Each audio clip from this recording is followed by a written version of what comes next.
If you want to pump your body and expand your mind, there's only one place to go. Mind Pump. Mind Pump with your hosts, Sal DiStefano, Adam Schafer, and Justin Andrews. In this episode of Mind Pump, we do our intro for 53 minutes. This is where we talk about whatever. We start out by talking about Organifi's brand new gold chocolate juice. Uh-oh. That's right. It's chocolate flavored or gold juice. This is really good to take at night. Helps you sleep better and relax your body. Cocoa by the fire. Tastes like chocolate and gold. We are sponsored by Organifi. If you go to Organifi.com/mindpump and enter the code mindpump, you'll get a fat 20% off. Then we talk about Adam's inexpensive Christmas gift recommendations. Hooked you guys up. He goes down a list of Gadgets and gizmos. pretty interesting gadgets. Then we talk about red light therapy and hair growth. Yes, photobiomodulation. Hope I said that right. Ooh, there's hope, Adam. Actually helps with hair growth, also helps with muscle recovery and overall health. Adam actually noticed some benefits on his head. Now, our favorite company that provides this kind of product is Joovv. It is the highest quality that we found that you can find online, and they're coming out with a new handheld version, small version that you can shine on any part of your body. If we are sponsored by Joovv, if you go to joovv.com/mindpump, you will get a free MAPS Prime program Joovy, baby. with the purchase of $500 or more of Joovv and free shipping. Then we talk about PETA. Oh, PETA. You guys jumped the shark, didn't you? Yeah. Offended by everything. What have you done? Yeah, ruining their message. Then we talk about Rudolph the Red-Nosed Reindeer being under fire. Will you social justice warriors fucking relax? Can you what can you find next? What else is there? God. Then we talked about the connection between depression, anxiety, and lifting weights in particular. Then we get into the fitness segment of this episode where we answer questions. Only took 53 minutes. 53 minutes. The first question was, what is our opinion on the StongLifts 5x5 workout program? This is one of the more popular free programs that people talk about online. We have a very strong opinion about this program. Find out in that part of this episode. The next question is, what order do we suggest people do the MAPS programs? We have a lot of MAPS programs. So if somebody wants to go through all of them because they're really smart, what is the best order? So we kind of break down. If you're interested in doing the MAPS programs and you want to do them in the right order for best results, you might want to listen to that part of this episode. The next question is, we've talked about how the metabolism tends to adapt to cardio. In other words, if you do lots and lots of cardio, the metabolism can actually slow down and become more efficient. Not good if you want to maintain a lean body. The question was, how much cardio will actually trigger that type of an adaptation? And finally, what is our opinion on those shoulder posture corrective braces? They look kind of funny. They go around the shoulders. Almost looks like a bra, except it doesn't support your boobs. It's supposed to support your shoulder girdle. It's the ARB. Yeah. Do they help or do they hurt?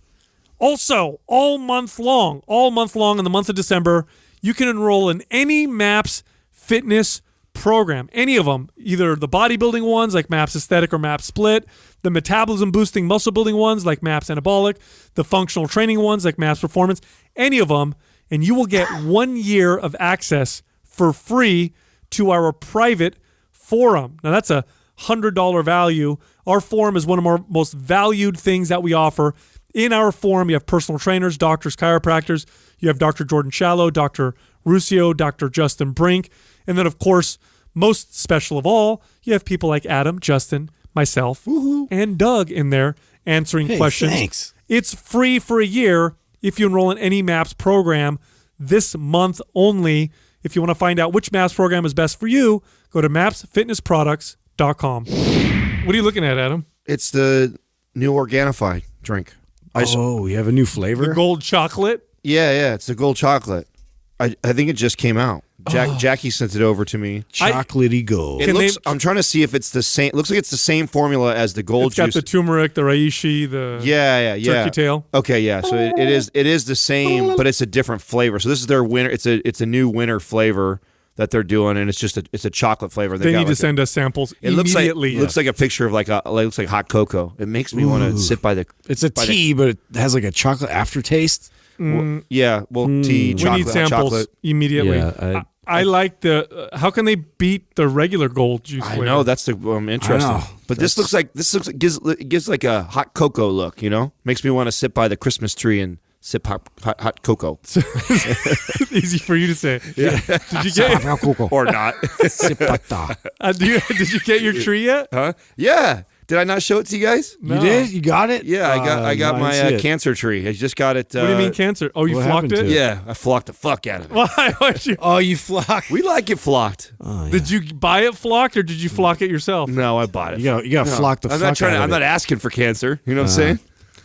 Dang. Yeah, so I had somebody else do it. That's all a bunch of chemical stuff, isn't it? Yeah, you're the one. Is that asbestos? Yeah, a little asbestos. I don't think it's actually that. Hey, the other reason why I don't like flocking trees or flocked trees is because it just highlights the fakeness of the whole thing. You know what I mean? Not only do you have a Christmas tree in your house, but it has snow on it. It has to have snow in it. You know what I'm saying? It just cracks me up. Outdoors. It just gives it we also have our house it's up, it's decorated now, right? Do you have to put a gate around it for the dogs? No, they're good. They don't pee on it or anything? Oh, yeah. No. I was worried mine was. He didn't. He hasn't yet. He only shits and pees on your shoe. He does. While you're wearing it. He it. shits on my shoe. When they were puppies, they used to knock the balls down, and so Bentley ate a candy cane one year. So one year we did candy canes all over the tree. That was the last time we did that. You just ate one candy cane? Well, yeah, because he got it off ate the whole plastic, everything, shit in plastic the next week. Yep. So we definitely didn't do candy canes again. But you want to sit by that tree and sip my gold Organifi cocoa. Your chocolate gold and some juice. kind of weird Santa robe. I'm just picturing this. Hey, I got something for the audience though, because I came across this article and I haven't shared it with you guys yet. And I want to hook the audience up with this because one of the hardest things, or at least for me, being introduced into Katrina's family, where everybody loves each other, we all get Christmas presents for everybody, and I'm just not used to that. I'm not used to we have to buy 30 gifts for everybody. Yeah, and you buy that many gifts. We used to do that. It's pretty close. That's a pain because the way they do it is all the adults exchange names, and then everybody buys for any kids. And everybody's got fucking kids. Yeah. So when you look at my sister's side of the family, her family's kids that are in there, I mean, we're close to probably 20, 30 kids somewhere in there. So, and I think it's such a waste of money just to buy shit. So I'm always looking for cool gadgets. And this article came up in this weekly penny called 25 must-have gadgets that are selling out this holiday. And why I like them is because they're all really cool gifts, and they're all probably very reasonably priced. So the number one is this fixed gift. It's FIXD. It's a little chip that goes into your car, any car that's 1996 or above.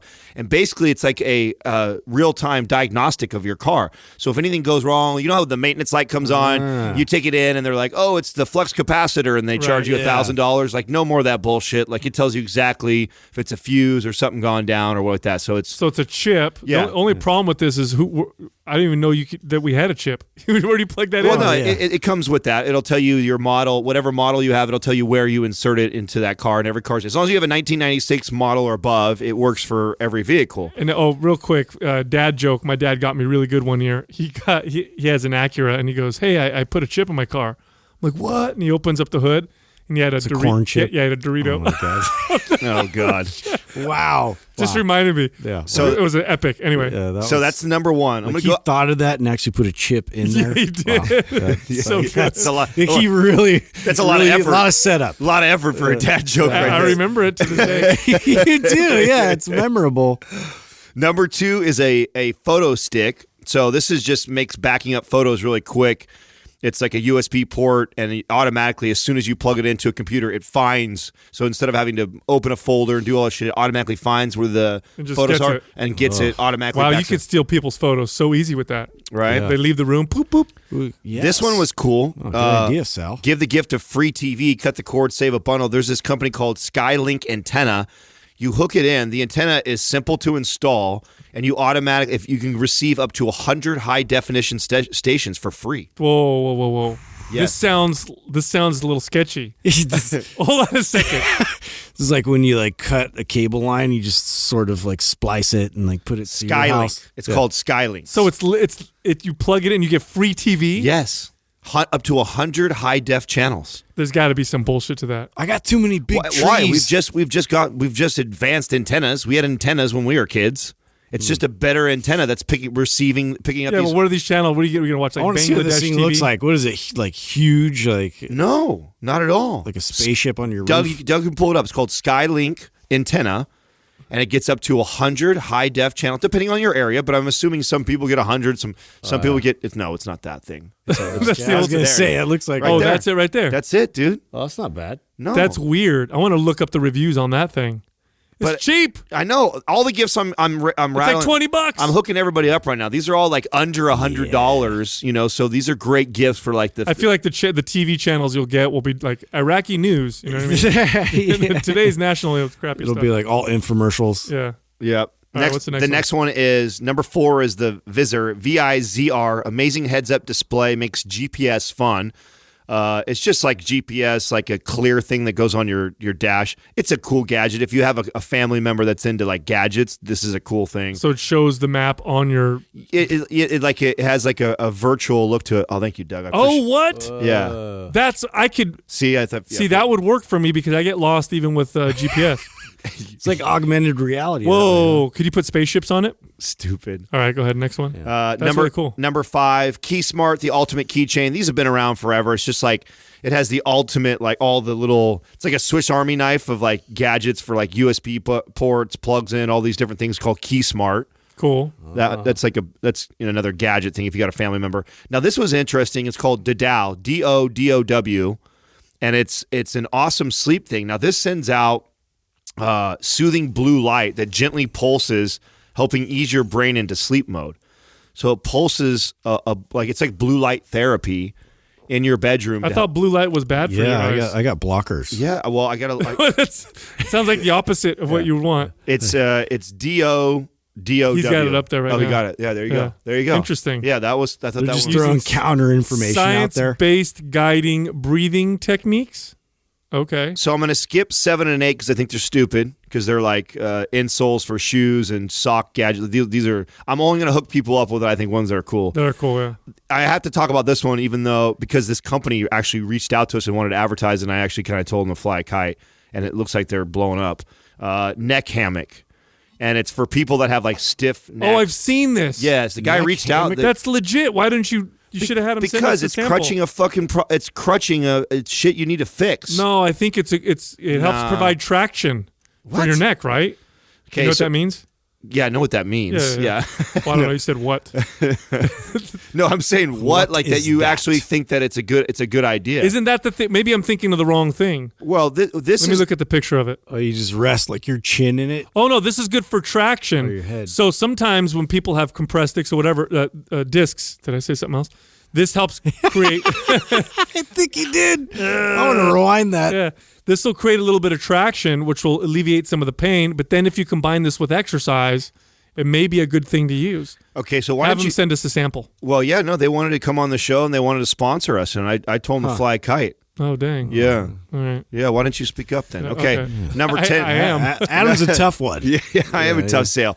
I mean, what it screams to me is somebody that's got forward head, and instead of addressing the forward head, now you stick your head in this hammock and you sleep in it, which is basically just lifting it up. I don't think it's to sleep. I think it helps alleviate pain, and it might be good if you combine it with exercise, but I'd have to try it out. Yeah, I probably wouldn't sleep like that. Yeah, that's weird. Yeah. It looks like an and would you really autoerotic asphyxiation? It's just weird dreams, like you hear start cracking noises. Hey, babe, can you sit in this real quick? See, look at all it's doing is I don't know, man.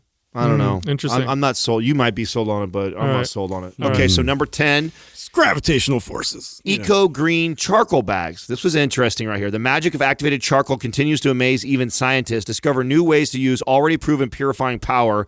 Imagine never having to spray a bottle again. New charcoal bags are a simple trick to remove foul smells around your apartment or house. This is be great for Justin in his restroom right here. Hey, I've already been ingesting it, so might as well. Did you know they make underwear that have a little charcoal strip? Shut up. I've seen those. Yeah, They have a Shut like, up. and it's like right, around your anus. So you could fart and it would just it would absorb the smell? yeah. So you Yeah. fart. No It's like way. a filtration It filters the system. fart. Yeah, It's true. No way. Yeah, that's true. That's Does it brilliant. work? But does it work? Like, I don't know. Well, That's there's only something one. I'd have to try it out. We'd have to. Yeah. Because if it works on you, that thing is We bring Courtney on, and she would verify. space age technology. Here's a cool one that for those that have family members that drink a lot of beer. I wish I drink beer because I think this is neat right here. It's called Chill. Okay, it's a way to keep beer cold. Basically, it's like one of those hydro flasks, but it's designed to unscrew at the bottom, and then the bottle just goes in, and so it keeps your beer cold. It's like a futuristic koozie. Yeah, that's cool. Future koozie. Yeah, it unscrews the bottom, and then any Those are my standard favorite beer kind. bottle fits perfectly into it. Keeps your beer cold So you forever. just put it right inside the koozie. Yeah. Yeah. It's like hot tub time machine right there. Yeah, hot tub time machine. No, that's not it. That's not. No, that's not it. It's all right. We don't need to see it. So- I get It's it. fine. I'm skipping the next one because I think it's boring. This one's cool. Snap Smart Cam, the hidden cam that allows charges to your phone. Hidden cam. Yeah, everybody needs a hidden camera. 1080p camera. You can hide it anywhere. Not creepy at all. Right. No, not at all. Yeah. Order that. Here's a carbon clean. This would be great for all our people that own the Felix Grays. One thing about the Felix Grays I do notice is I do have to clean them a lot. They smudge a lot. Mm-hmm. I don't know if it's I don't know if I breathe too hot or whatever, but I'm always like fogging them up. Do you breathe like this? Were you like breathing up? Yeah, that might be it. There's that's something probably it. different about the lenses. Like I don't know what it is, but obviously there's something different because they block blue lights. But because of that, they get kind of like they get really easily. They get smudged. So I am. What happens is the blue light collects in the lens, and then you have to wipe it off. Stupid, dude. Wow. Stupid Science. Yeah, it's terrible. This guy's bringing in the knowledge. So there's these things called Carbon Clean. Clean is spelled with a K. It's designed for Ooh, that. that's every time. It's so funny when they spell something with like a word, like one letter that's off to make it look cool. Yeah. Clean with a K. That's just misspelling. Clean. I'm skipping I'm Cleanse. skipping stupid ones. So I'm on 19 now. It's an ITAC safety disc. This is kind of neat. It's like for roadside emergency if you ever have to pull over at nighttime and change your tire or something like that, and you like slap it, like it's like a magnet slaps on the side of your car, and then it's like this. It's like a bright orange color, so cars can see you when you're driving by on the freeway. I feel like that's not that advanced. Yeah. It's not really that. I feel like we've had magnets for a while. This one, Magnet technology. Doug, you had to look this up. This is called Glow Bowl. Well, so glow and then They bowl, got one magnet word. sleeves now. Yeah. This is one I am for sure getting That's my because arthritis. I don't know about you guys. How do you guys get up and go take it? Do you guys keep night lights going on in your bathroom to go pee? Or how do you guys get it or do you turn on the lights to go take a piss? I adapt in the dark. Yep, I use sonar Yeah. technology. Look at this. You can Oh, LED. that's cool. Yeah. Oh my little God. light show when Yes. you're taking a dump. Yes. I like that. LED lights. You can color your toilet bowl any color you want. But I love it because Is it a black light? Because that would be good in the toilet. Whoa, Whoa. Justin, you put this in That'd be your toilet. kind of fun. You put this in your toilet, your boys would have a fucking blast. Oh my God. Isn't that great? It'd be like a dance party. No, and it's like a $10 gift or less. I'm done. I'm getting that one. The rest of them are stupid, but I thought those were the best ones in the No, 25. Speaking of futuristic things, so I was on the plane coming back from my trip, and you ever look at the magazines that are in the planes? yeah. they provide you like, with? Like when you're just insanely bored and you got nothing else. Yeah, they're like, yeah, turn off your electronics. What take magazine? off, There's a whatever. magazine that's called Air Mall or Sky Mall. Sky Yeah. Mall. Yeah, Sky it was Mall. something like that, right? So I'm looking through it and just wasting time. Yeah. And there was a hat that had the photo biomodulation Biomodulation. technology Oh, you mean like in it. Juve light? Right. It had red lights in the hat, and it's for people who are Like in like little What? like LED. Yeah, so like it had the hat flipped upside down. It was all red, like What? glowing. And so I'm looking at it. I'm like, oh look, and so I showed Jessica. And I'm like, look, they put the photo biomodulation. I hope I'm saying it right. I think so. Red light therapy in a hat because it helps regrow hair. And she starts laughing. She's like, that's so dumb. That doesn't work. And I'm like, don't you listen to the show? Like, yes, it does. Like, I there's told also- you that. I've noticed. So we're talking, right, about this. We're going back and forth, having a little debate. And then this lady sitting next to us, she's like, and I can't remember the name of her position. It's like a trick of something. Her job, she's a dermatologist that focuses on hair follicles, and the hair and the health of hair follicles. Huh. So this woman turns around. There's a specialist for that. There's a name, and it starts with a T. That's maybe big business. Maybe Doug can figure out the name. It starts with a T. And she turns around and she goes, "I'm a whatever." And she goes, "It does work." She goes, "Absolutely. I have people use it all the time." She goes, "That stuff definitely." She's like, "The key is you have to use it consistently, but it does help regrow hair." So this is what I noticed about the Juve Light. But she did say it had to be very, very consistent and high quality. Remember how the Juve Light people came on the show and they're like, "Our lights are good, the other ones are not good." Yeah. So then I told her, I'm like, "Oh, that's crazy." I said, "I have a podcast and we're sponsored by Juve," and she's like, "Oh, they're one of the best." Oh, yeah. Like, "Oh, that's rad." Confirmation. I told you that I noticed a difference when I was consistently doing it every day. And now, there it goes. A trichologist. that sounds like Yeah. Hey, trichologist. Hey, I'm skeptical. A trichologist. Skeptical of you. Maybe Yeah. I'm saying it wrong. I think Anyway. that's- a trichologist, I don't think they'd like that. Yeah. Yeah. I thought she made up some shit. I looked at, you ever do that when someone says something to you and you're like, "Oh, yeah. Yeah. I know what that is." Yeah. I have no idea. Like, I looked it up afterwards. I love I'm It's a like- mixologist. It's like the You're a Holiday Inn bartender. commercials, Remember Yeah. those Holiday Inn Yeah, I commercials do. where somebody accident laying on the ground and coming up? "What are you? Are you a doctor?" Yeah, "No, but I no. stayed at the Holiday Inn last Exactly. night." So it works. We knew it works through the science, through the studies, but she's a trichologist and she's like, "For sure, I use these all the time." And then she vouched for Juve, which is really cool. And don't they have like some handheld devices coming out, Doug? Like some wands or something? Yeah, they have one coming out real soon. It's a handheld device. So if you go to the So it's Juve small. website, it's very small. You can take it with you. You can put it down your pants if you're working on that area That of your is body. smart. I suppose. Testosterone. Increases testosterone. Put it in your jock strap? No, I told you our boy Mike, is it Munsell? I think is how I pronounce his last name. He was the one that sent me his test before and after from Juve. And it went up. Yeah, big time. A lot. Like double. Yep, Yeah. yep, So yep. it was but again, I think you have to be consistent with it. And I think as soon as you fall off of it, I think it will kind of normalize. Like again. anything. Yeah. I think you'll get a surge from it. I think if you maintain it, you'll keep that up there. If you fall off, then you'll kind of go back down to where you were before. So Same thing I felt with my hair when I was like consistently doing it. You felt it get thicker? Oh yeah, I felt like my hair was thicker, and I was like, "This is weird. I don't know if this is working, but I feel like." And Katrina was making comments. As soon as I fell off, I kind of felt like it went back to where it was before. That's how I felt. So I'm what I was thinking about doing is putting a Juve Light panel in my sauna. So I'd work out, then I sauna and have the red light on me. Yeah. So who knows what's going to happen? what I don't know if I'm going to create like I'm a little worried. Does that work on like all hair? You know what I mean? No. I don't. If I put it down It there, doesn't make I don't you. wanna, It doesn't make you hairier. Right. It just. I'm just making sure. for areas of your body where you're losing hair due to androgenic alopecia, hair loss due to the DHT attaching to the hair follicles, whatever. Right. That's what it helps. So no, you're not going to shine it on your on your chest and they get it Sprouting Burt everywhere. Reynolds the next week. Like, Holy shit, I'm a wolf man. yeah. I don't want my girl using that shit. Hey, babe. Not She's sexy. like, I'm just trying to be more Italian for you. Anyway. yeah, terrible visual. Yeah. All right. Dude, so what was that thing that we were looking at?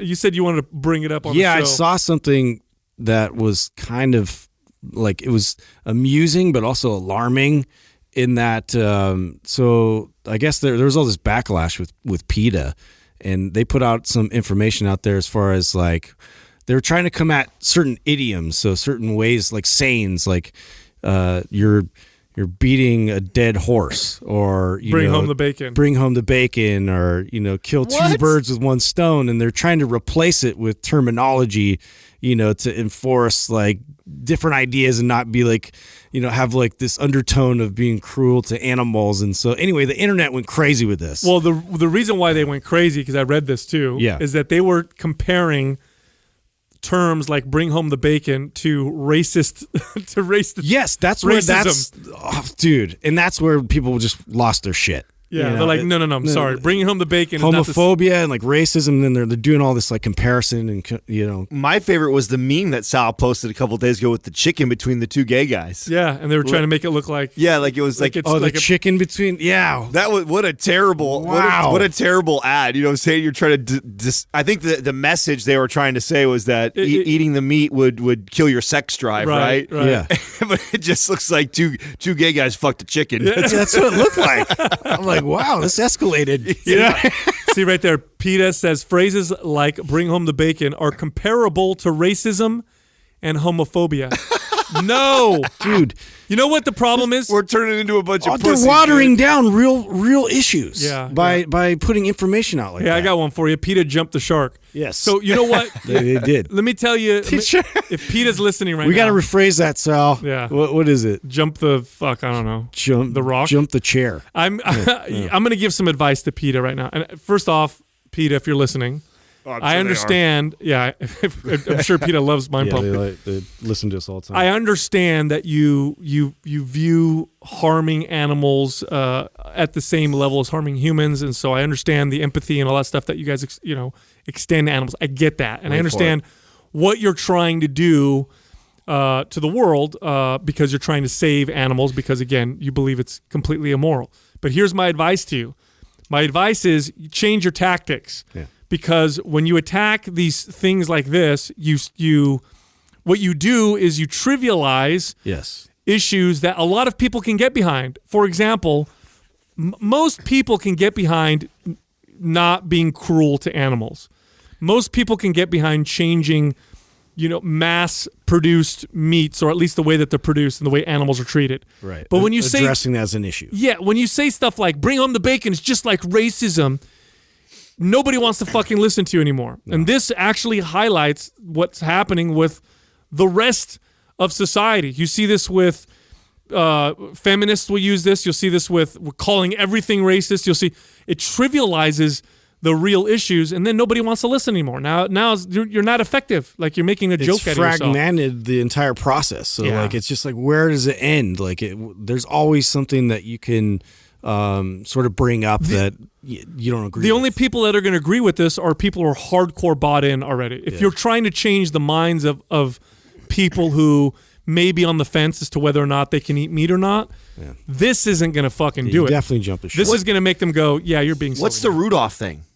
What's going on with Rudolph the Red-Nosed Reindeer? What were they saying that it was? I don't know. So you did that post this morning that I think you're trying to piss off all the ultra-sensitive people. Oh, yeah. I love it. And it's already getting traction. People are commenting. Are we getting tagged and shit? Wait. Yeah, well, no. Somebody just, some girl underneath here said, what do you think about what's going on with Rudolph? Maybe Doug can see if you put Rudolph Red-Nosed Reindeer and see if there's shit going on. Controversy? Yeah. Yeah. I was trying to think. How is that controversial? I don't know, dude. Yeah. You want to hear one that's really, while Doug looks you at could it. find something in it, right? Oh, it's being seriously problematic, but why? Why is it seriously? Maybe Doug can give us a quick synopsis after he looks at it. But here's something else while he looks that up that I found hilarious. Do you know that song, "Baby, It's Cold Outside"? Yes, I was going to bring this up too. Were you? Yeah. I'm just sing it, Justin. I don't know that one. Yeah. Well, baby, it's cold outside. I really don't care. Yeah. That's all you get. That's all you get. I don't want to sing the whole thing, dude. It's So they a were lame song. They were anyway. saying that it's a song that promotes like date rape or that promotes. Because the guy's like trying to stay over, right? Like the undertone is that this guy's like he's like trying to get some. Yeah, come on, I want to stay in or whatever. Yeah, and yeah, she's like, well, I don't know, I've had too much to drink or whatever. She's being kind of coy and like playing hard to get. Whatever. Does nobody listen to rap music today? Oh my god, yeah, that's the thing. Yeah, just like really? How can you be so angry? These same people that are mad at that song are the ones that are like.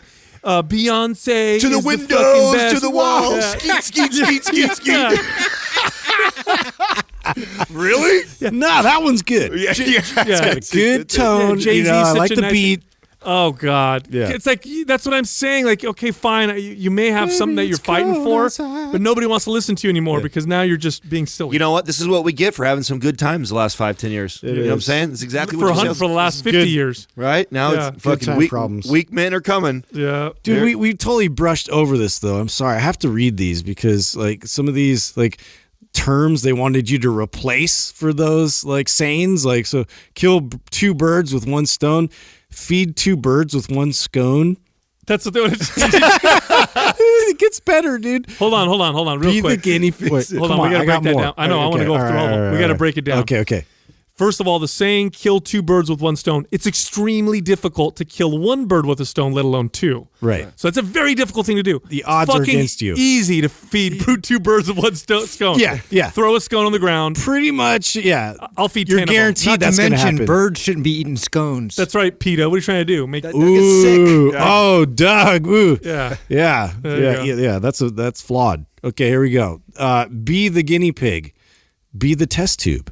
Right? The test tube. Because if you think, being the guinea pig for something, you're the first one to kind of get experimented on. Yeah. You don't experiment. Be the test tube. It's logical. We don't experiment on test tubes, though. We use them too. Anyway. Next one. Beat a dead horse. Right. Feed a fed horse. Okay, that kind of works. Maybe because you're kind of force feeding a fed horse. Because you're already feeding the. But which one seems more like silly? Like, dude, what are you hitting a dead horse? It's already dead, right? Versus he's full. Sometimes you want to feed him. You're really feeding a fed horse, especially if you're like an Italian mom. They do that all the time. Now you're encouraging obesity in animals. Exactly. Okay, that's as close as we got so far. So bring home the bacon, bring home the bagels. Huh? Who doesn't like bagels? Bagels are cheap. Yeah, bacon's a little more expensive. What if you're gluten, intolerant? Ooh, Yeah, I'm offended. I can't have gluten. How did bacon get connected to money? It was expensive. At one point, it was expensive, and so when you brought home the bacon, it was because you did sign of wealth. Yeah, you did well. Is that true? Mm-hmm. I didn't know that. Yeah. Why was bacon so expensive? All meat was expensive. Meat was a thing. Yeah. Bro, it wasn't that long ago. The Great Depression was tough times. It wasn't that long ago that like eating steak once a week was like a big deal. Well, I get steak, but I didn't realize that bacon was considered a really high. I know steak would have been a better. Yeah, like bring home the steak. Definitely would have been more expensive. Right. That's what I was confused. We're gonna replace bring home the bacon with bring home the steak. Yeah. Bring home the steak. There you go, PETA. We just one up to you. I'll make it even worse. Bring home the foie gras. Hey, oh no, we can't. We can't do that, Sal. Take the bull by the horns. Take the flower by the thorns. That's stupid. Yeah, so much easier to do that than take a bull by the horns. Anyway, I had to just bring. That was that was interesting to see how they were trying to rephrase that. So here's why. Yeah, what's going on? They don't like Rudolph because the bullying that little Rudolph faces for his red nose, including verbal abuse from his father. That's Donner, by the way. Donner's Rudolph's father? I guess so, yeah. This whole time I didn't know that. Mind blown. Because he was bullied? Fucking Donner. But then at the end of the fucking story, he leads the reindeers. He leads everybody. Don't be a Donner. It's a nerd story, right? I feel like it's a good story. It's the underdog story, isn't it? What are they overcoming adversity? You know what I want? We're eliminating adversity. You know what we need to do? We need to gather up a bunch of these people. I don't know what you want to call them. Punch them in the face. And just bully them. That will work. No, we need to gather them all up in a room, and we need to give them some crayons and some paper and say, okay, write down and draw out your end goal. Yeah. Please tell me what everything would look like. Where does this lead? Yeah, like what do you want everything to look like with all of it? And just see what they come up with. You know what I mean? It's probably just a cloud. Yeah, because we're all breatharians. Listen, everything that we do, there's a cause and effect. And I think people, when they have the right, I think they have the right idea of when they're going this direction. Or I think they want, everyone to be nicer and sure. Right. That's okay. Yeah, I think in theory their idea works. But when you see the outcome of what happens when you do that, it just makes everybody softer and weaker. It's no different than when you have a bunch of kids playing a game in a league or whatever, and you have parents coming together and saying, if we have them keep score, then that means somebody's loses. Feelings are going to get hurt, and we need to coddle them. And when you lose, it doesn't feel good. So what we're going to do is we're not going to keep score so that nobody ever loses. Right, and in theory, that sounds like a good idea. Like, oh, my kid doesn't have to lose and cry and be in last place or like that. He's in, no matter what, he tried and he gets, But the kids always keep score anyway. Right. And besides, every time. And not to mention that losing teaches you something. That's right. Yep. And besides that, that's at some point, they're going to experience life where you're going to not be the best. someone's going to be better than you, or you're going to suck, or you're going to try something and it's not going to work. I can be an astronaut easy. Yeah, that's just, here's the thing, like, people, we all value things, okay? That's just the way it is. Humans we just value things, and some things we value more than others. And the things we value more are going to be obviously more valuable, and people who can produce those things are going to be more valuable because the things that they produce are valued more by more people, which means those people are more important and are valued more. And this is just a consequence of us being able to move through society and us being able to progress. Otherwise, nothing works, and it just doesn't work that way. You seen Chris D'Elia stand up on this? But No. like, you're not special. Oh, yeah. no. That's so good when he gets it. You're not fucking special. Yeah. Everybody thinks they're like Denzel in the movie. Like You're they're not- watching themselves. Yeah. Like, I'm Denzel. Yeah, I'm Denzel. No, you're not. No, you're not. No. You're the pussy. You're in the never ba- Yeah, Denzel. you're not like, Denzel. ever in You're not any moment of life. Yeah, your parents tell you you're a snowflake and you're not fucking special. No. Well, right along those lines, I'm going to bring up an article. Oh, wow. We're getting heavy today. Oh, this is going to be a good one. Yeah. I told you guys. Cry closets are getting used today. Oh, shit. Hey, listen to this episode in your cry closet. Oh, you know what? One of my favorite memes you posted was the one about like how we had to, in third grade, watch, the spaceship explode. Yep.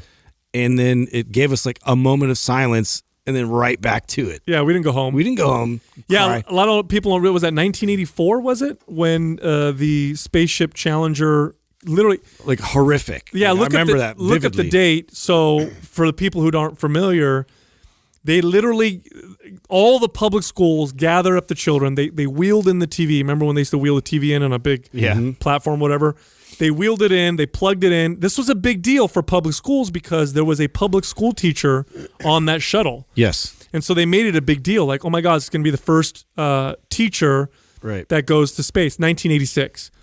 And it was Challenger. And so all the kids, I remember, everybody got together and we all sat down. Yeah. And we all are watching the TV and the teachers are excited and everybody's doing the countdown and we're watching it live. So there's no way to filter what's going to happen. No. And it's going up into the sky and then boom, the whole thing explodes.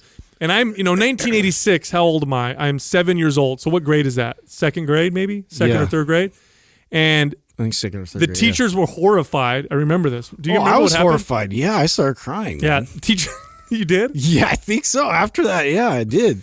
I remember the teacher started crying. Yeah. And all of us were It was just like kinda, contagious. Yeah, the teacher started, and then we all realized what happened. and everybody was like, huh? And then we all were quiet, and then we went back to class. Yeah. And that was it. And that's shitty, but shit happens. Yeah. And today, if that happened, Get right back to work. they'd probably have counselors, a week off of school. I don't know. Yeah. Anyway, I got something else for you guys. You guys might find this hilarious. So states are starting to pass bills that allow drivers to hit protesters if they're standing on the street. What? Yeah. So because what's happened, have you seen some Yeah, of I these see. cases? They block, they barricade like areas we can't get through. And drivers will feel threatened because people will like bang on the hoods of their cars. Yeah. Yeah. And so they're passing bills that are saying like, hey, if someone are hitting your car, like Wow. you can run them over, and you'll be. And I'm kind of pro that. Yeah, that's kind of interesting. I'm kind of pro. Like you absolutely. There's crosswalks for a reason. And when you cross the street, you should use them for safety. Or find new ways to protest. But if I'm in my car and you have a baseball bat and you're hitting my hood, you better believe your ass I'm running you over. well, I know. I'm not gonna. What? And yeah, you're threatening. absolutely. Well, I know for me, if I'm driving, because I've seen some of these videos, and they definitely are threatening, where they're like shaking the car, they're banging on the windows, and maybe they're not breaking the windows, but you're surrounded by a lot of people who are yelling at you. I mean, if I was in a car with my kids and I had a crowd of people around me banging on the windows, Yes. shaking my Getting car, ran over, dude. I'm hitting the gas. I'm probably going to hit the gas and Not probably. I am. yeah, I don't know. No man. hesitation. Yeah. No hesitation. Yeah, yeah. You're doing, especially I got kids in my car. Yeah, yeah. I'm not even a father, and I would like God. that. No, I would do Kids, it by close your eyes. I would do it by myself. my Like gosh. you that is fucking threatening, dude. If someone's being physically violent, slamming your hoods, doing that to you, and you're trapped in there, like, what do you do? I mean, even if they're not hitting your car, if they're just surrounding and To me, yelling that's- in your window, to me, that's like that could feel very like fuck. What's about to happen? Yeah, you have Right. no idea. Yeah, that's it's- defending yourself. Yeah, yeah. No, absolutely. I mean, even if someone is walking towards me and swinging a bat, even if they don't make connection, like I'm going to do everything in my power to put them on the ground. I mean, just because I'm not going to wait till they fucking make contact with my skull before I try and retaliate. That's stupid. No, hell no. Yeah, put yourself in that position, you're getting ran over. Yeah, yeah. So they're passing bills now. It's interesting. What states does it say? No, it didn't. I didn't get that far. Not California. I'm gonna guess Oregon. Yeah. That's pretty much where the epicenter. That's like a Texas pass, dude. Yeah, maybe. Texas would be like, fucking run them over or shoot them, whatever, whichever one. But it's all happening in Oregon for the most part, right? Well, the ones that we saw, those videos. Yeah. So why? What's going on in Oregon? You didn't see those videos of there was like they were shutting down. They were shutting down. Streets. I thought this was like this is a response to the Charleston thing. No, it's been. It's been happening everywhere. Oh, so North Dakota, North Carolina, Florida, Tennessee, and Texas. Of course, Texas. I promoted these bills. Yeah. Interesting. All right, so Florida. Let's lift the mood a little bit. I got another. That was a little dark. Yeah, let's lift the mood a little bit. I got another cool article. So a new paper was published by researchers that shows the surprising effect on mental health that lifting weights has. And they're finding that lifting weights as little as 2 days a week has a profound effect on people's mental state in a positive way. Just twice a week. It led to a remission rate, that was on par with antidepressants. Wow. And this was specifically resistance training. Oh, I'm so glad they're starting to come out with these studies and prove like pretty much what we know, like from training people. And they're showing that the resistance training is causing actual change to the brain that is contributing to, that's the article right there, Doug, that's contributing to better with mental, an M&M ad right above it. That's great. better mental state. So it's not just because it used to be believed that working out just felt good, right? Because you're moving and you're producing these feel-good chemicals and hormones. Mm-hmm. It's not just that. It's actually setting you up for a brain that is more resilient to depression or anxiety. So it's actually changing, just like weight training changes and shapes your muscles, it also changes and shapes your brain. Mm-hmm. And the way that it changes and shapes your brain is it makes it more resilient to, some of these negative, ailments or feelings. And if you think about it, it makes perfect sense, right? Like, if we think about exercise just from a purely physical standpoint and don't include the brain, which is silly that we do that, but that's just what we used to think, right? When you get stronger because you're working out, especially with weights, does your body become more resilient to breaking a bone, falling down, hurting yourself? Does it become more resilient to illness? So let's say you get sick, but you have an additional 10 pounds of muscle on your body. Are you more likely to survive the illness? Yeah. Are you more likely to survive cancer or the chronic illnesses? Yes.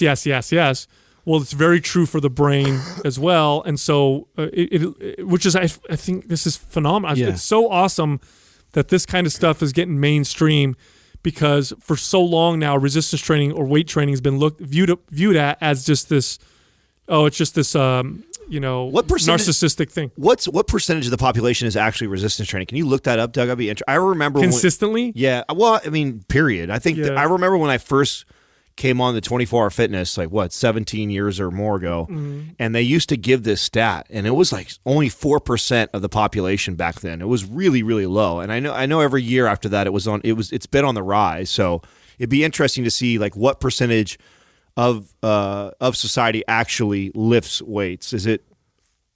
What does it say there? We don't know. 20.8%. Yeah, see, it was like 4% when I first got into the space. Well, engage in regularly in weight training activity. Well, that's good. But so let's just, that's still low. Let's just review this for a second. More than half should be at least. We've now seen mainstream articles saying weight training is better for your heart than cardio. Now, it's not saying you shouldn't do both, because both is the best, right, but it's saying weight training is better for your heart than cardio. We've seen articles that say weight training is the best form of exercise for older populations, for pretty much every reason. Right. And now we're seeing articles saying weight training is phenomenal for mental health issues. Right. I think we're on the cusp of seeing a revolution in the way medicine recommends exercise, and that they're going to recommend resistance training in particular for all health. Now, all those facets that you brought up. It's interesting to me to think too that with the mental side, like mental health side of it, just like allocating resources and all these connections that you make by resistance training. It's like you're giving.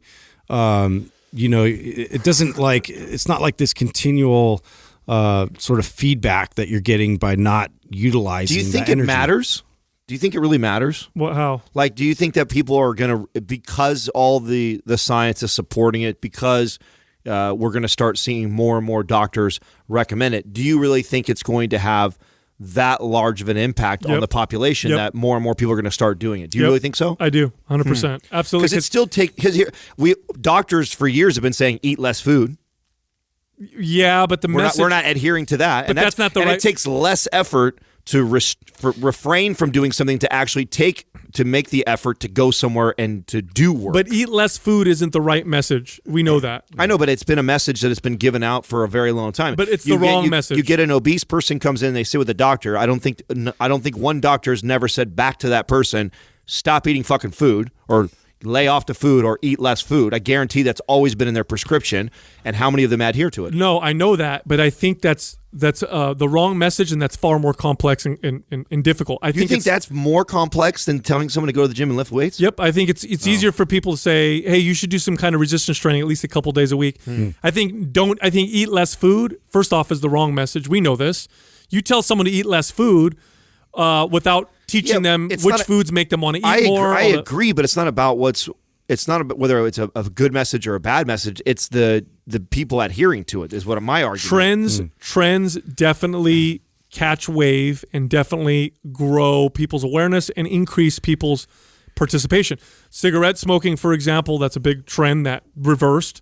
It used to be so cool to smoke cigarettes. Now it's so not cool. That's a good example. Running went through its own revolution in the 70s where everybody wanted to run. Aerobic activity, gym participation in gyms alone exploded in the 90s. I think resistance training still today, if you ask the average person, hey, what do you think about weight training? They're going to say, it's to build big muscles, it's to look strong, to look tough, to make you look good. They still don't have the perception of resistance training in the same. Health. Do you think? Okay, so say this does take on weight and it starts a movement.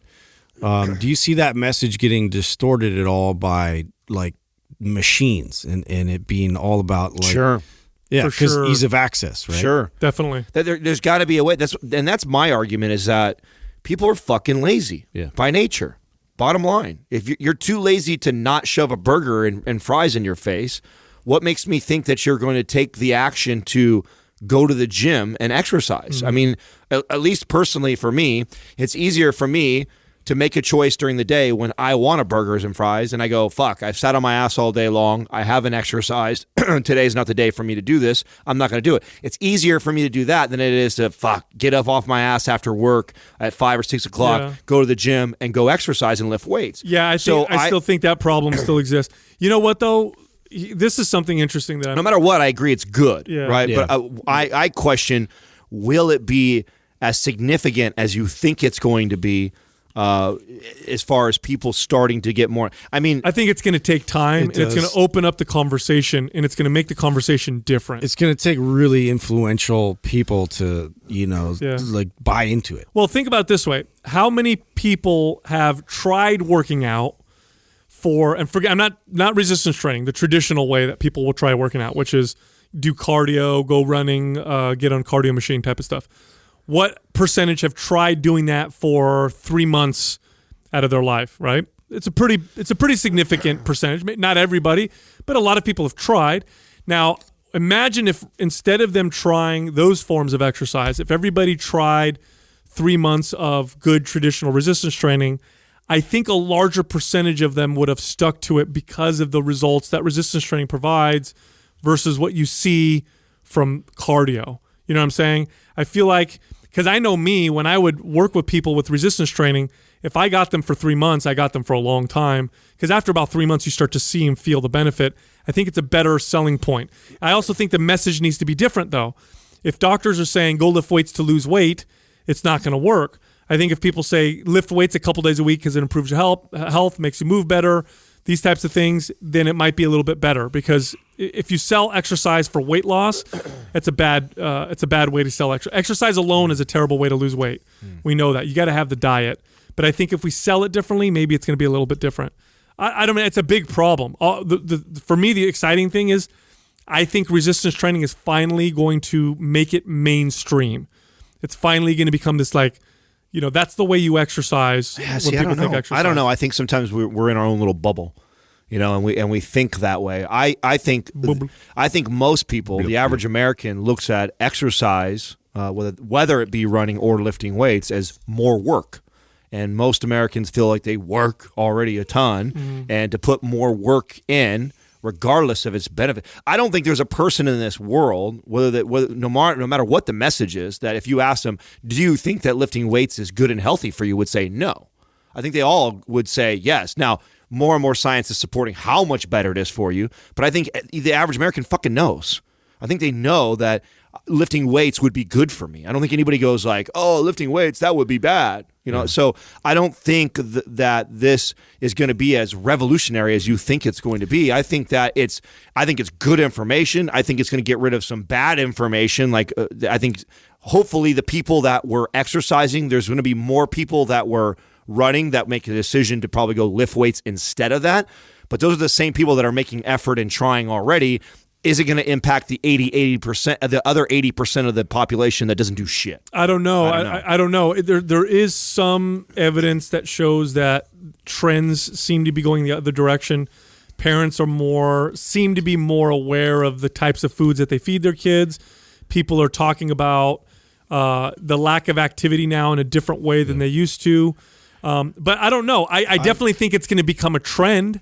I think there's two really important environments that this has to take hold of and to really take off with, was at school and at the workplace. And so whether this is instituted by upper management or the CEO's decision maker, that's a great point, of the company, needs to mandate this hour as here's not just. And this is something different than just a lunch break. That's a great point, Justin. That's the only way you're going to culturally influence that I can get on board with, because you're seeing more and more companies do this. More and more companies are, I know Apple, Google, all these big ones. Everybody is allotted a monthly membership that they can go to a gym. Some of them have actually built gyms inside their facilities, so they're encouraging it more and more.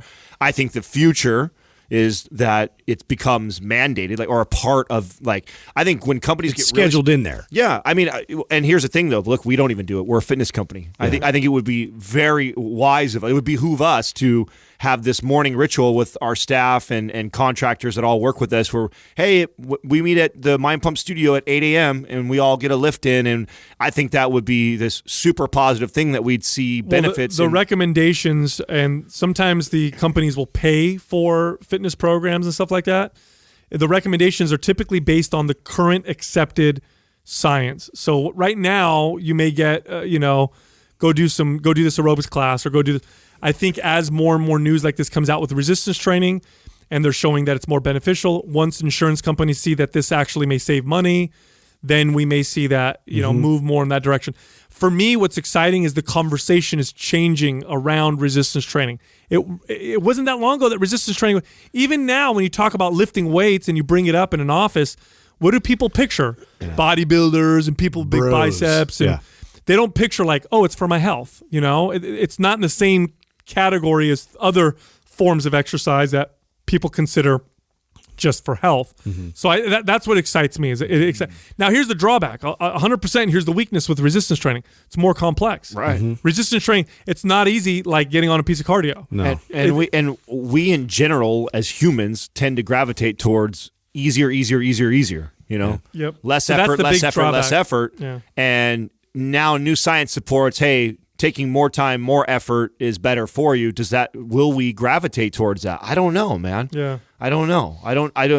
I like to be optimistic with you and think that it's going to be revolutionary, but I don't know if I have that much faith in humanity in this aspect that we would actually take more effort towards it, unless, and I'm with Justin on this, unless it gets such a problem, and this is how we work. This is what's going to happen.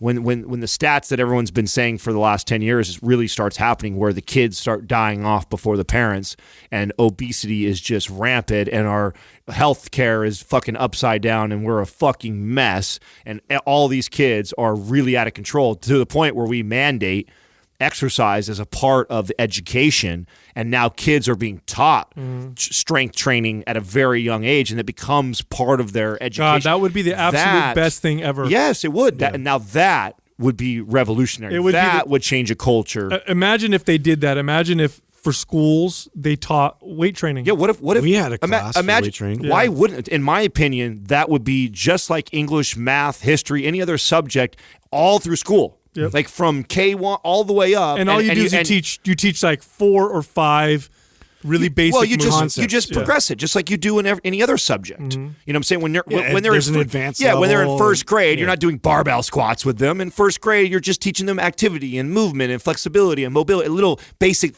play, exercise as play. And then as they progress and get older, you start to implement more and more better movements for them, till at one point, I don't know what age exactly that ends up being, but at one point you start to progress them into barbell lifting, and then it becomes a staple thing that they're doing, everyone's doing in instead of running junior high on and the high track school. And instead of having these other standards that they used to have in physical education, like we adjust that a bit so it's a little more focused on resistance training. God, the irony of all of this is if you implemented that, you would see 100%, you would see a reduction in ADD diagnosis.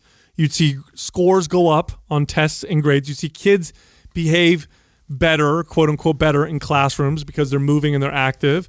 Of course, everybody would be healthier. It's so crazy that we thought that it wasn't important, and it's probably contributing to most of the problems that we see now, including the behavioral problems that we're seeing. Yep. This Quah is brought to you by Organifi. For those days you fall short on getting your organic veggies or whole food nutrition, Organifi fills the gap with laboratory-tested certified organic superfoods to help give your health and performance the added edge. Try Organifi totally risk-free for 60 days by going to Organifi.com. That's Organifi.com. And use the coupon code MINDPUMP for 20% off at checkout. Our first question is from Craig Valentine 581. What are your thoughts on StongLifts 5x5? You know, that's probably one of the better basic training templates that's out there. Don't they have studies to support that if you were to do just one, like, I don't want to call it a modality, it's not a modality, one like in that protocol? One protocol. Thank you, Justin. One single protocol, that the benefits that you get from a 5x5 type of training model overlap the most as far as strength, hypertrophy, everything, than any other rep range. I mean, it's effective. Part of the reason why it's effective is they focus on the best exercises. It's funny because this workout's been around for a long time, and the exercises in it, I'll tell you what they are right here. Squats, bench press, barbell row, overhead press, and deadlift. Yeah, the ones that we would all agree are the best. And it's bang for your buck. And it's an old school template for exercise. It's been around for a long time, and it got popular as the internet kind of got popular and grew. Yeah. And people started doing this routine, and they're like, "Oh shit, I'm building way more muscle on this than I am on this body part split once a week routine that uses all these machines and cables and all this other shit." And people were gaining more strength and muscle. Because why? It focuses on the best exercises. It doesn't focus on the other exercises. It's your meat and potatoes. It's a lot of frequency. I think you squat 2 or 3 days a week in this program, and you're doing 5 sets of an exercise, which encourages practice.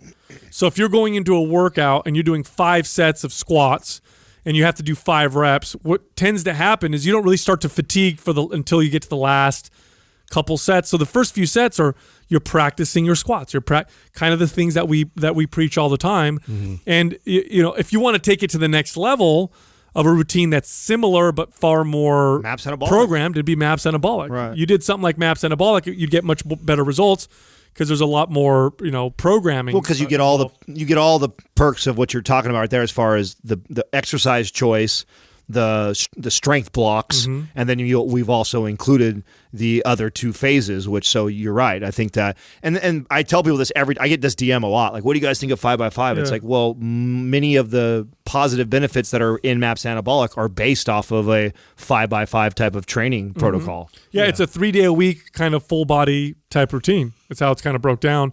And it's funny. I remember learning a little bit of this lesson years ago when I first started squatting. Before I learned how to squat, I would do leg press, hack squat, leg extension, leg curls, other various leg machines for my lower body. When I learned how to squat, I learned how to squat from powerlifters that worked out in the gym that I worked out at. And they told me literally, and I listened to these guys because here I am, I'm a kid, and here are these guys with massive bodies. They're all muscular and they're all really, really strong. And they're like, yeah, just don't do any of those exercises anymore. When you come to the gym, just do squats for your legs. That's all you got to do. Just do squats. Do 5 sets or 8 sets. Some days I do 10 sets of squats. And I literally gained that summer something like 12 or 13 pounds of lean body mass. And that was my first lesson in the fact that not all exercises are created equal. Some exercises are far, far, far superior when it comes to building muscle and building strength. And that's what a routine like this is. It's a very, very simple, basic template. I'll tell you this right now. StongLifts 5x5 is superior to 90% of the bodybuilding, muscle building routines you see on Instagram. Yeah. That's for sure. That are way more complex or whatever. I first heard about it from Pavel, actually. And he was the first to introduce me to that, and has even adopted that same principles and those same concepts into the new form of what I think it's through Strong First, is his new company. But I mean, literally, it's just like foundational principles that apply. But for us, I think that we need to build off of that. We need to keep you ahead of the plateau and ahead of the adaptation process. So this is something that everybody, I feel, will get benefit from it, because it's a foundational way to build strength. It is. Some of the drawbacks to it is it's super anterior, plane type workout. You're not doing any lots of rotation. You're not working on other parts of the body with stability. And so if you just did these kind of lifts all the time, you'd be better off than not. But you could potentially develop imbalances. That's a great point. And your body will adapt very quickly because you're doing 5 sets of 5 reps, all the time. There's not a lot of phasing involved. Well, and this is why the collective ideas of our backgrounds are unique, because that was what I was always addressing, was the movement patterns that didn't exist within the training modalities I saw. And so that was always a big missed step that I felt like I could fill holes with, in people's programming. And to add rotational elements, to add, different multi-planes to consider. These are all important factors when now structuring something that can apply beyond just I grew muscle, but now, my movement is considered as well. Well, it's also, I remember when Sal first sent me over MAPS Anabolic to look at it, and part of the brilliance in it was that this protocol is what the first phase was.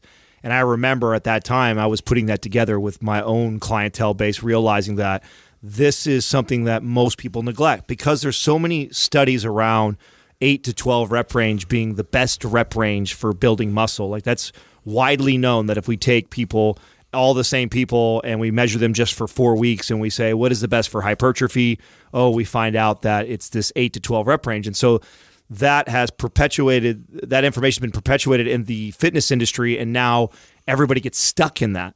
And so I knew that most people are training either in the 8 to 12, or I had a lot of my female clients that would, lean 12 to 15 because they don't want to lift heavy weight because they're afraid of getting bulky. And so making my clients train in this 5x5 or this strength type of phase was actually, I was finding, was the most beneficial for a majority of the population. And so when I remember opening up the MAPS program, I thought, oh my God, this is going to get so many people right away, because when they go through phase 1, and it's exactly what we get. What do people always say?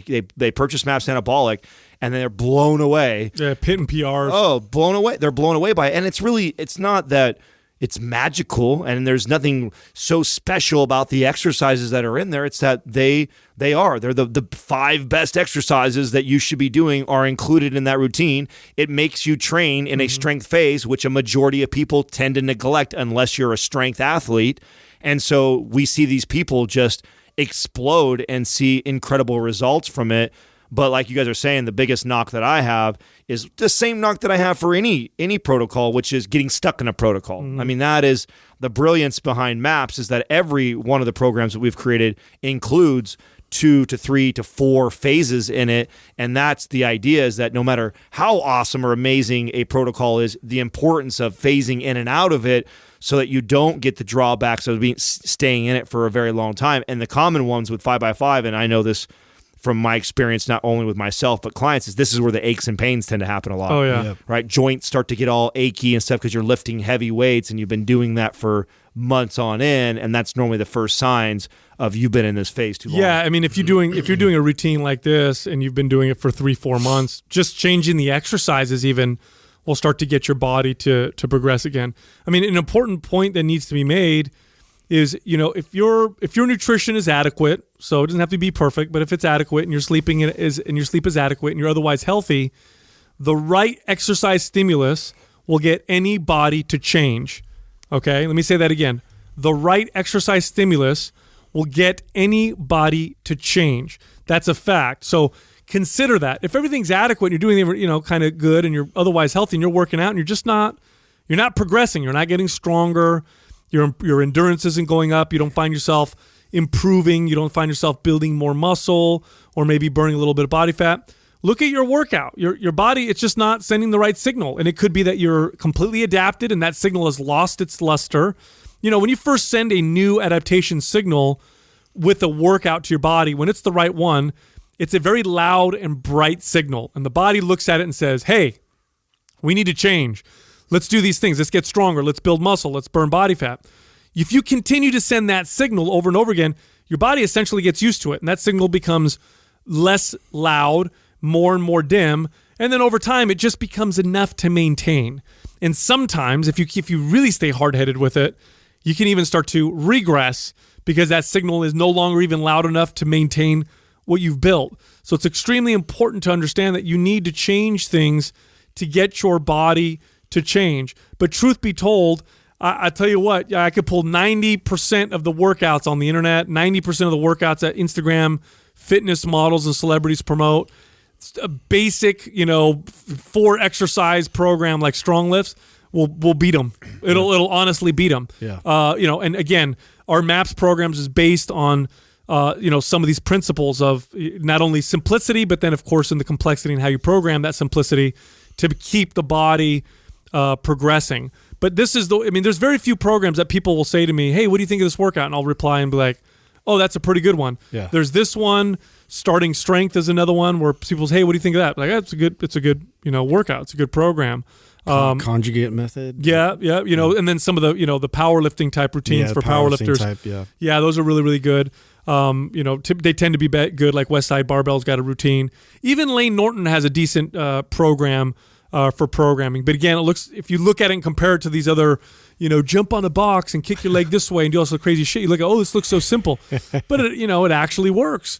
So, but again, this is a routine. This is probably one of the first routines that I did as a kid that I found to be effective, like, or at least something similar where I'm like, holy shit, my body, I'm not changing my supplements. I'm not having to change my nutrition. Yeah. I'm getting stronger. Like, what the hell's going on? And then it kind of opened my eyes like, oh, the workout is one of the most important things you can do in terms of get your body to change. Next question is from Get Fit with Miranda. What order would you suggest doing the MAPS programs for someone trying to lose fat and build muscle? Now, this is a very basic question, and the reason why I picked this one is probably one of the most common It's like questions. 99% of people probably come in with this question. Yeah, I get this question all the time, and it's been a long time since we've really kind of broke down where you'd want to start with the MAPS programs and how you'd want to kind of progress them. If you have some experience working out in the gym, then the classic way that we recommend people start and progress is you start with MAPS Anabolic, which is a very, very good foundational strength, muscle building, metabolism boosting type of a program. You're going to be doing lots of deadlifts and squats and presses. You're going to be perfecting those exercises. You're going to work through different phases where you're training for maximal strength and then more towards hypertrophy. And then at the end, you're going to be doing more of this higher rep, type routines where you're trying to get a good pump and you're building a lot of strength endurance. Then you'd want to progress to MAPS Performance, which is a very different type of routine. It's very different from, some of the other programs that we have, but we all agree that that's probably the best progression for MAPS Anabolic, unless your goal is very specific like bodybuilding. If you're just bodybuilding, then you could probably go to MAPS Aesthetic or something like that. But for most people, MAPS Performance, after you do MAPS Anabolic, MAPS Performance is going to get your body to move better, and you're going to be able to do more multiplanar. That means you're going to move in different directions type exercises. And as a result of that, what you're going to find is you're going to get more balance to your body. You're going to build more strength balance, and you're going to build a body that's more resilient to the workouts you'll be doing later on. Because MAPS Performance, we designed to build this kind of functional athletic type of performance. And of course, muscle building and fat loss is always at the top in terms of priorities. Then from there, MAPS Aesthetic, which is more of your bodybuilding routine, and that's high volume. That's much more high volume. So your workouts are going to be a little over an hour a few days a week, and then another, 2-3 days a week, you're doing these shorter workouts where you're really just sculpting and shaping your body. Most people, that's their favorite part of this cycle. When they go through this kind of 3 core program cycle, their favorite part is MAPS Aesthetic because it really is, it's the most individualized. It is, and it's also the most narcissistic, if you will, in terms of like, I get to focus on like how I look. You know what I mean? I get to sculpt my body. And then from there, you can go a whole bunch of different directions. You can go MAPS Split if you want to go hardcore bodybuilding.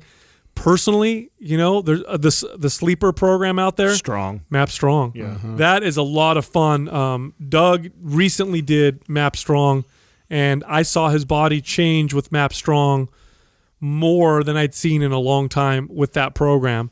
And when I went through MAPS Strong, I went through and tested it because it was our new program that we had created at the time. And I was surprised at the aesthetic benefits I was getting. Well, I think there's 2 major reasons for that. There's a lot of reasons, but I think there's 2 major ones. One, we pushed a rep range in there that probably 90% of the people listening never go to. So it comes out phase 1 the opposite. Right out of the gates. Yeah, right out the gates in a 20 rep range. Like, who trains in the 20 rep range? So again, making people do something that they don't do a lot is probably going to send the loudest signal or give them the greatest adaptation, right? So I think that is a big, and then how unique the movements are. Yeah, they're all stuff you don't ever do. Yeah, they're snatch, grip, deadlifts. Oh yeah, people aren't doing that. Oh yeah, circus press. There's doing carries. There's movements in there that are incredible movements that are, the Zercher Deads. There's stuff in that program that most people either You'll be the only person in the gym. Yeah, that either you've never done or maybe even never seen before. And again, because you're getting out of your comfort zone, you're doing these types of movements. I think those are typically, it's what I always say on this podcast. Typically what we need to do is the stuff that we never do. And so we always gravitate to the things that we like and that we do most of the time. And Strong is probably... Performance and Strong, I would say, are the 2 most unconventional, unique programs that we created that almost everybody that actually goes through it will see really, really good change It'll from. Probably be the most challenging for the majority of people. Yeah. Because it's so foreign, a lot of the movements in there, unless you've been doing that and you've had a coach or strength conditioning coach who's taking you through these types of movements. And going back to like how Sal kind of laid it out, which I totally agree. However, there's sometimes where, there's people I know are even more deconditioned than maybe it's not best suited to have them start. Even though we do have a pre-phase in MAPS Anabolic, I don't feel like a lot of people are even ready for that situation. And so, the ideal situation sometimes for me is to direct them to MAPS Prime or MAPS Prime Pro to address whatever issues we can and build better patterns. We take them through that. Maybe they've never even lifted weights before. Maybe we want to go through MAPS Anywhere and get something that's, like a little more of a prep in terms of learning how to move their body and gain the functionality of it. Now get into the barbell train, really focus on strength training, but the ideal situation is to start with just focusing on strength training as the base. That's what we're focusing on. Sal said that really well when he first started laying it out for a bit, which was if we're talking to the average person who has some gym experience, has a base already. But if you were to ask me to assess a majority of the clientele that I have, then MAPS Prime would be where you take me start. Fortification workouts. Yeah, and the assessment piece. I mean, as a trainer and as a coach, and if I've never met you before and you walk into my facility and I start you, I'm actually starting you in MAPS Prime. I mean, I'm going to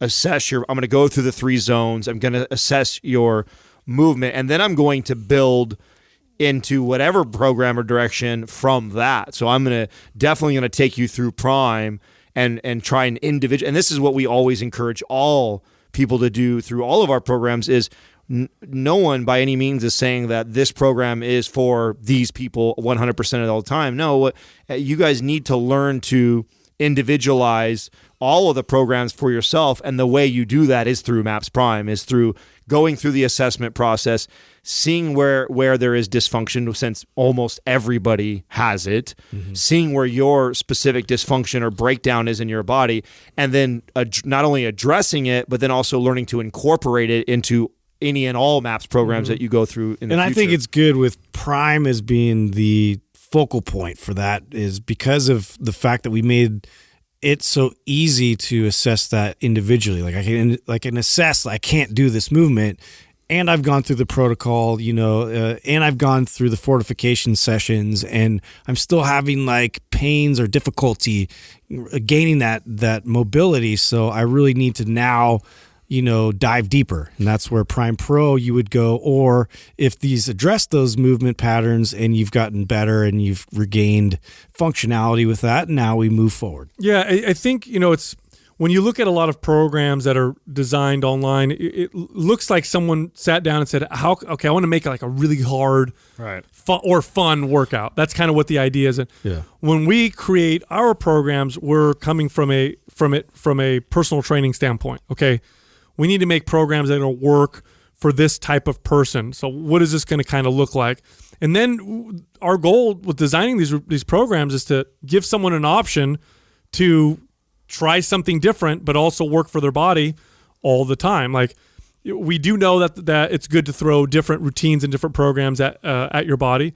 We also know that sometimes for the average person, certain workouts get boring, so you want to try something new and different. And so we actually wrote them in that order. I mean, I remember we wrote MAPS Performance. We could have very much easily written look at MAPS HIIT. We wrote a HIIT program, high intensity interval training. Sold the most. Right. And we waited to do that because we wanted our audience to have a solid base before we throw them into this high intensity interval type training type of a program. We even put a warning on it. This is not a routine that you should just cycle over and over again because it's going to damage your body at some point. This is a program you throw in and out to maximize, whatever fat loss for a particular period of time. So when you look at our workouts, the programming is really the main focal point. And then afterwards, we're going to try and make it look good and all that kind of stuff. So when you're looking at the programs, you can pick the one that's going to work best for you. And then after you're done with that, go with another one afterwards and continue and stay consistent. And as Adam said, figure your body out along the way. Ideally, and it's funny, one of my favorite things about our forum is every once in a while someone will post how they've modified one of our workouts for their body. And I love seeing that because that means there's going to be some longevity in their workouts. Next question is from Sarah Shapes Up. You guys have talked about how your metabolism can adapt to cardio. How much cardio will trigger these adaptations? Your body's always adapting. It adapts to one session of cardio. But I think what you're asking is... I have the generic answer to that. Yeah, go ahead. The generic answer to that is it takes about 2 weeks. So like when the studies will show that it takes about 2 weeks for your body to really adapt to cardio. Strength training is like 4 to 6 weeks. And that's, again, why we phased the programs we did in strength training, because even that your body gets fully adapted to, and then the progress slows down. And so your body's always adapting, like you said, Sal, but the return on cardio really starts to diminish really quickly. Very quickly. I mean, you get on that treadmill every day for 2 weeks straight, and by day 14, you're already seeing less of the results that you were seeing on days 1 and 2. And so it happens rapidly in cardio. Again, why it's such a bad way to go after fat loss, because and again, also why, I saved that till the end of my prep. Like I held on to that as like my secret weapon that I knew if I only had a week or two left in my prep, I could ramp it up, and I knew my body would respond to it because I hadn't thrown at it already. Had I done what I saw a lot of competitors do, which I think is silly, that have coaches that are putting them on cardio in their first week of their 9-week or 12-week prep. Well, you idiot. You do that to them on 9 weeks. Well, guess what happens when they're at weeks 5, 4, and 3 heading in their show? Their body's not really seeing much change from that anymore because it's adapted. So when it's become so efficient at doing that, I want to throw cardio in there at the very end to really start to change and make sure that every day leading up into my show, I'm still seeing results. And that's why you only see it in my routine the last 2 weeks of a prep. Yeah, I really think when you look at exercise, you need to look at exercise as 2 different ways. One, how am I going to maximize my health? And then 2, how am I going to set my body up to combat or at least to withstand the insults of modern life? Those are the 2 things you want to look at. So number 1, for health, cardio is great for health. There's nothing wrong with cardio when you want to improve your health. Now, you can overdo cardio just like you can overdo anything, but a little bit of cardio is going to benefit your health. You're going to get some endurance. It's good for your heart. It's good for your lungs. It's going to actually help you with the resistance training when you do a little bit about a little of it. Resistance training, again, good for your heart, good for your health, good for your muscles, your bones, your hormones. Resistance training also sets you up better for modern life in the sense that it tends to speed up the metabolism so you can eat more and get away with eating more. And when I say modern life, well, modern life it's real easy to eat a lot of food because food is so accessible. So really look at exercise that way. Now, if you want to avoid where your body adapts, you just got to keep changing your workouts. The problem with cardio is there's only so much you can change. At some point, it just becomes doing more and more and more and more. The difference between the Stairmaster and the elliptical is not that big of a difference. Right. It's not as big of a difference as somebody who does a Bulgarian. Change different exercise. Yeah, someone who does a Bulgarian squat versus a barbell back squat, huge difference. Right. Huge change, huge difference in adaptation that you're chasing after. You going from the elliptical over to the Stairmaster, very minimal difference in that, and you're not going to see a great change from it. And so I'm glad you went the direction you went, Sal, because when we do talk, we tend to hammer cardio all the time, and it's just because of our experience and the way that most people use it. By no means do we think that doing cardio is unhealthy. Is it healthy for you? If someone came to me and said, Adam, should I do 20 minutes to 30 minutes of cardio every day? I like doing it. Makes me feel good afterwards. Absolutely. Those are all great reasons to do that. But if you come to me like 99% of the people that come to me and say, I want to make change in my body, I'm trying to make a step, I want to look different, I want to lose 30 pounds of fat, and those are your things that you're desiring, well, cardio is not the best way to go after it. In fact, it's one of the worst ways to go after it, and it should be used judiciously.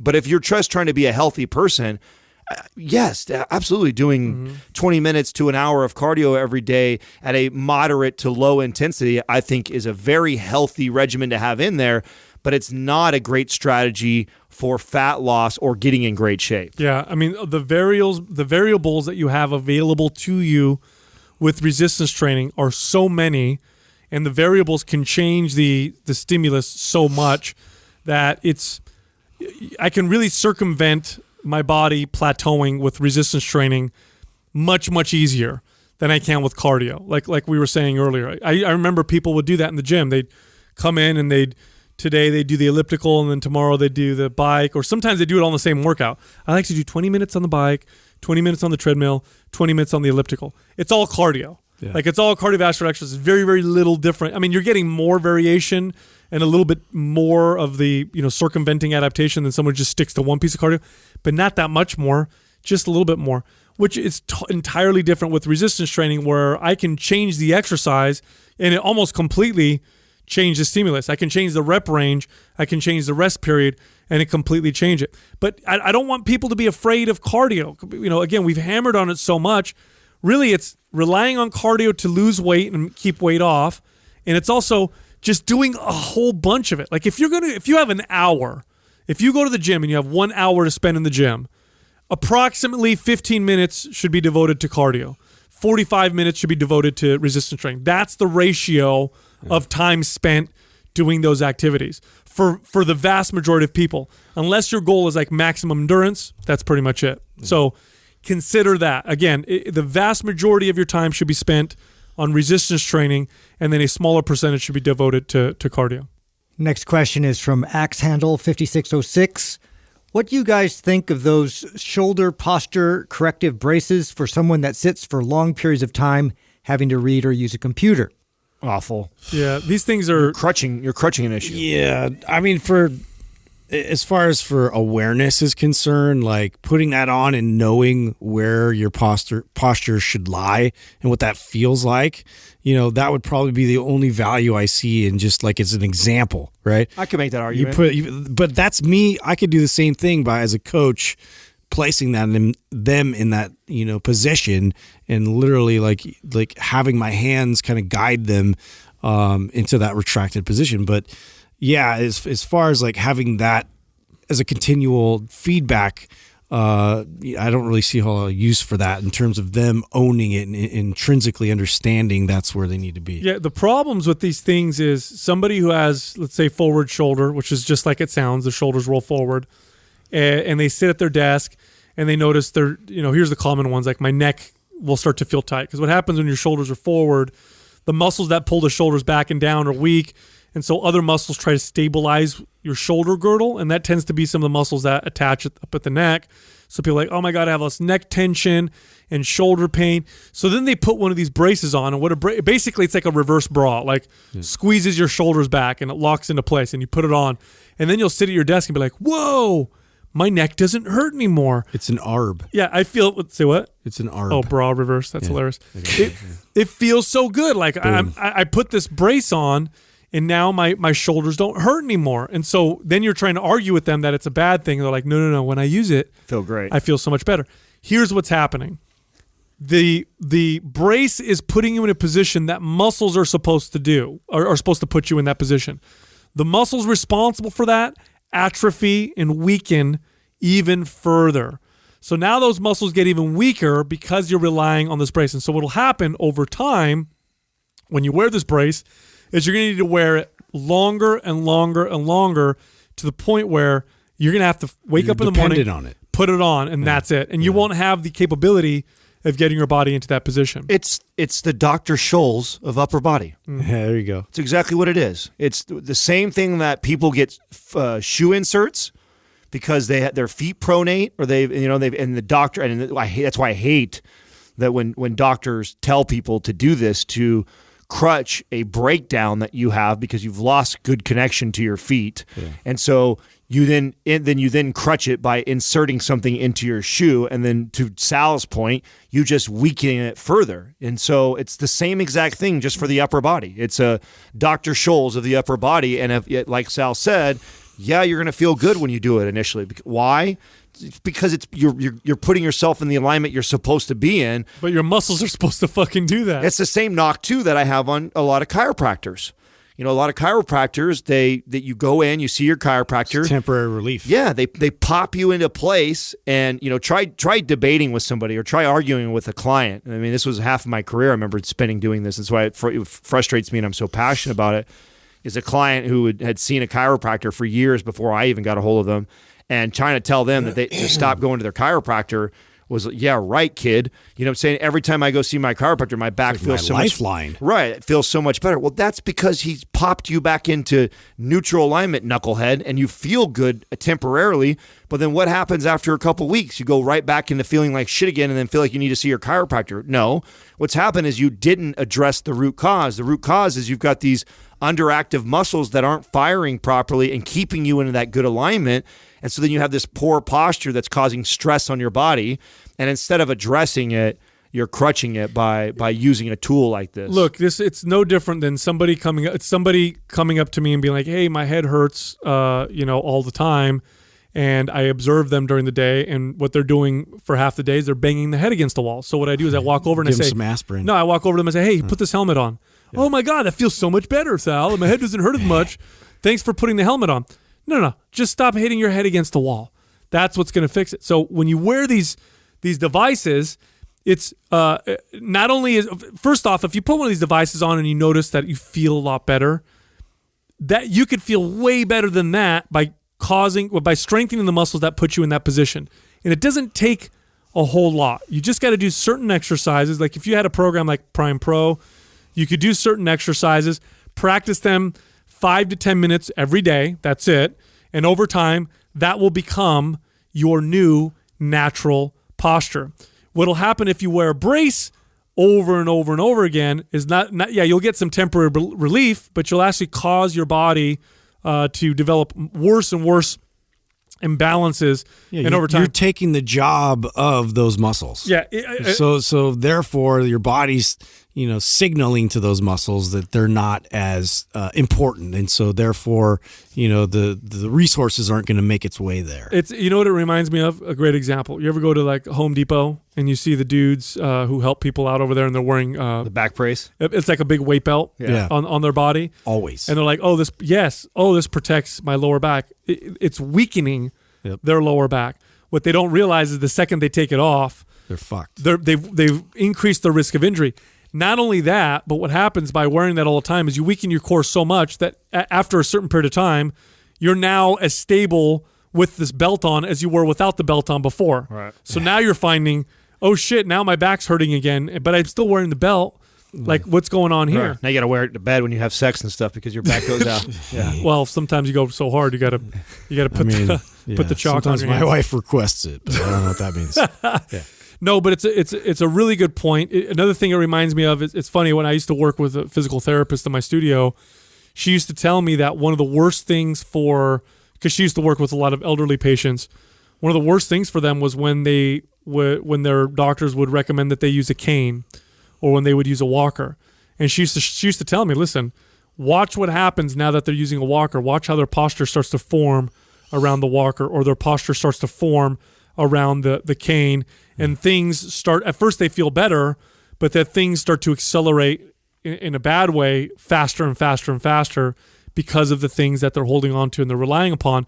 Whatever you rely upon literally will become a part of your body. It's like an appendage at that point. It is. It's another final example. I've given like 10 of them, but final example.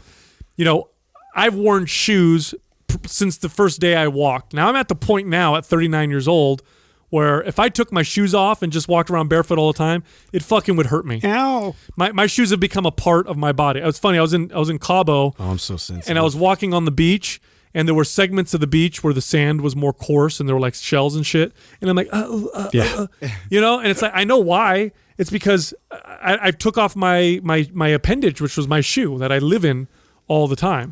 So if you want to have something like that and you want to always wear a corrective brace, start using one now, and I promise you in 5 years, you're going to have this thing on under your shirt all the time, and then try looking cool when you take your shirt off in front of people. Yeah, hey, baby, you got my shoulder brace on. Wait, leave it on. Yeah. Anyway, look, if you go to mindpumpfree.com, you can check out some of our free guides and free resources. They're very valuable. They're phenomenal. They cost absolutely nothing. It's a way of us giving back to you. Just go to mindpumpfree.com. Go check them out. Thank you for listening to Mind Pump. If your goal is to build and shape your body, dramatically improve your health and energy, and maximize your overall performance, check out our discounted RGB Super Bundle at mindpumpmedia.com. The RGB Super Bundle includes MAPS Anabolic, MAPS Performance, and MAPS Aesthetic. 9 months of phased expert exercise programming designed by Sal, Adam, and Justin to systematically transform the way your body looks, feels, and performs. With detailed workout blueprints and over 200 videos, the RGB Super Bundle is like having Sal, Adam, and Justin as your own personal trainers, but at a fraction of the price. The RGB Super Bundle has a full 30-day money-back guarantee, and you can get it now plus other valuable free resources at mindpumpmedia.com. If you enjoy this show, please share the love by leaving us a 5-star rating and review on iTunes and by introducing Mind Pump to your friends and family. We thank you for your support, and until next time, this is Mind Pump.